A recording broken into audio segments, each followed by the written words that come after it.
वाले हैं प्रकाश का परावर्तन तथा परावर्तन के नियम। और ये बहुत ही खूबसूरत टॉपिक है। इस टॉपिक से आपको एग्जाम में क्वेश्चन पूछता ही है। तो सबसे पहला है हम लोग का प्रकाश का परावर्तन। तो प्रकाश का परावर्तन को अच्छा से समझने के लिए हमको एक फिगर का सहारा लेना पड़ेगा। इसलिए देखिए, इस तरह से हमको एक फिगर बना लेना पड़ेगा। इसमें ये जो निचला वाला जो लाइन है यह एक दर्पण को दिखा रहा है, और इधर वाला जो लाइन है वो कहीं से प्रकाश निकला है और आ रहा है उसको दिखा रहा है। और ये जो सेकंड वाला जो लाइन है वो दिखा रहा है कि प्रकाश वहां से टकरा करके वापस चला गया है। और बीच में ये वाला जो लाइन है वो लाइन है अभिलंब। अब आइए प्रकाश का परावर्तन को समझते हैं। तो किसी स्रोत से अगर प्रकाश निकला और निकल करके किसी माध्यम से होते हुए कोई भी चिकनी सतह में टकराएगा, दर्पण रहे ये जरूरी नहीं है, तो किसी भी चिकनी सतह में टकरा करके वापस अगर उसी माध्यम में लौट जाता है तो इसी घटना को कहा जाता है प्रकाश का परावर्तन।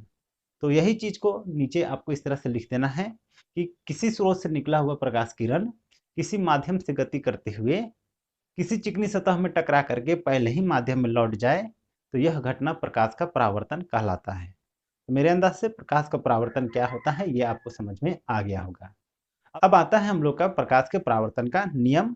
और प्रकाश का परावर्तन का नियम को समझने के लिए हम लोग को फिर से इस तरह से एक फिगर लेना पड़ेगा, और इस फिगर पर कुछ जानकारी आपको पहले से होना चाहिए। इसके बाद आप प्रकाश के परावर्तन के नियम को अच्छा से समझ पाइएगा। तो इस फिगर पर ये जो लाइन है इस लाइन को कहते हैं हम लोग आपतित किरण, और इधर जो प्रकाश जा रहा है इस प्रकाश को कहेंगे हम लोग परावर्तित किरण।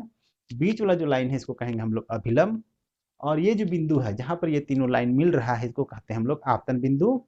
ठीक है। और ये साइड का जो कोण है इस कोण को कहेंगे हम लोग आपतन कोण, और ये साइड का जो कोण है इसको कहेंगे हम लोग परावर्तन कोण। तो ये था इस फिगर का टोटल जानकारी।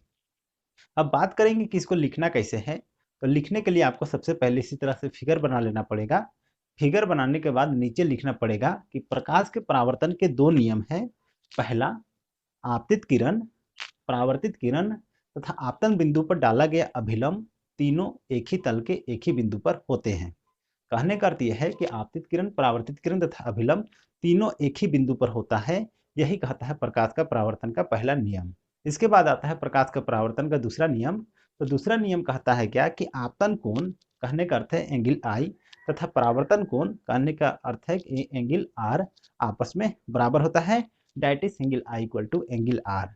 तो इस तरह से प्रकाश का परावर्तन का नियम भी कंप्लीट हो गया। तो उम्मीद करते हैं कि प्रकाश का परावर्तन और परावर्तन का नियम क्या होता है ये आपको समझ में आ गया होगा। तो आज के लिए इस वीडियो पर इतना ही।